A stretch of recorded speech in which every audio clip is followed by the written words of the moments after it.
ഇന്ന് മഹാശിവരാത്രി ദിവസമാണ്. രാവിലെ 5:30 ആയപ്പോൾ തന്നെ ഞാൻ എണീറ്റു. അമ്പലത്തിൽ നിന്നുള്ള ഭക്തിഗാനങ്ങളൊക്കെ കേൾക്കാൻ പറ്റുമായിരുന്നു. അപ്പോൾ ഇന്ന് നേരെ കുളിച്ച് റെഡിയായി ഏർലി മോർണിംഗ് തന്നെ അമ്പലത്തിലേക്ക് പോകണം. ഏർലി മോർണിംഗ് എന്ന് പറയുമ്പോൾ എനിക്ക് കുറച്ച് ലോങ് ആയിട്ടുള്ള ഒരു അമ്പലത്തിലേക്കാണ് ഞാൻ ഇന്ന് പോകുന്നത്. സോ നമുക്ക് കുളിച്ച് റെഡിയാകാൻ നോക്കാം. മഹാശിവരാത്രിക്ക് ഒരുപാട് ഐതിഹ്യങ്ങളുണ്ട്. അതിൽ പ്രധാനപ്പെട്ട ഒന്നാണ് ലോകത്തെ മുഴുവൻ നശിപ്പിക്കാൻ ശക്തമായ കാളകൂട വിഷം ഭൂമിയിൽ പതിക്കാതെ ഭഗവാൻ ശിവൻ സ്വയം ഏറ്റുവാങ്ങി പാനം ചെയ്ത രാത്രിയാണെന്നൊക്കെയാണ് ഒരു വിശ്വാസം. അപ്പം ഞാൻ ഇന്ന് അമ്പലത്തിൽ പോകാൻ വേണ്ടിയിട്ട് റെഡിയായപ്പോൾ ധാവണിയാണ് ഉടുത്തത്. ഒരു റെഡും ബ്ലാക്കും ധാവണിയാണ് ഉടുത്തത്. അപ്പം നമുക്ക് നേരെ അമ്പലത്തിലേക്ക് പോകാം. ഞാനിവിടെ എൻ്റെ വീടിൻ്റെ അടുത്തുള്ള അമ്പലത്തിലൊന്നും അല്ല പോകുന്നത്, കുറച്ച് ലോങ് ആണ്.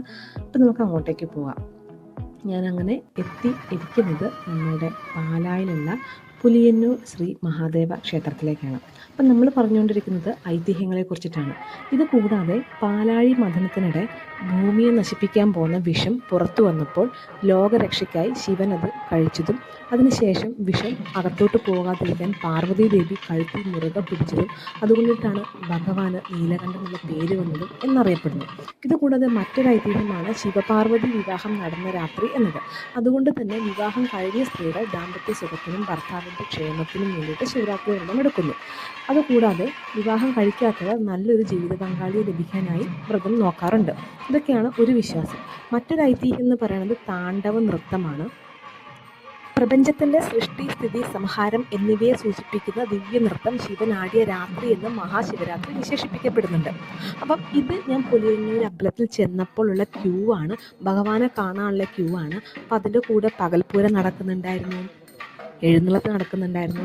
അങ്ങനെ നല്ല തിരക്കും അതുപോലെ തന്നെ അവിടെ പ്രസാദകൂട്ടുണ്ടായിരുന്നു. അതുകൊണ്ട് തന്നെ അതിന് വന്ന ഭക്തജനങ്ങൾ, തൊഴാൻ വന്നിട്ടുള്ള ഭക്തജനങ്ങൾ ഒരു 11:30 സമയത്തോടു കൂടിയാണ് അവിടുന്ന് തൊഴുത് ഇറങ്ങാൻ പറ്റിയത്. ഞാൻ ആദ്യമായിട്ടാണ് പുലിയന്നൂർ പോകുന്നത്, പുലിയന്നൂർ അപ്പൻ്റെ അടുത്ത്. അത് മഹാശിവരാത്രിയിലായത് എനിക്ക് ഭയങ്കര സന്തോഷമാണ്. ഇന്നത്തെ ഈ പുണ്യ ദിവസത്തിൽ മനസ്സ് നിറഞ്ഞ പ്രാർത്ഥനയോടെ ഇന്നത്തെ മഹാശിവരാത്രി പുണ്യ ദിവസത്തിൽ എല്ലാവർക്കും ശാന്തിയും അനുഗ്രഹവും ലഭിക്കട്ടെ. ഓം നമഃ ശിവായ.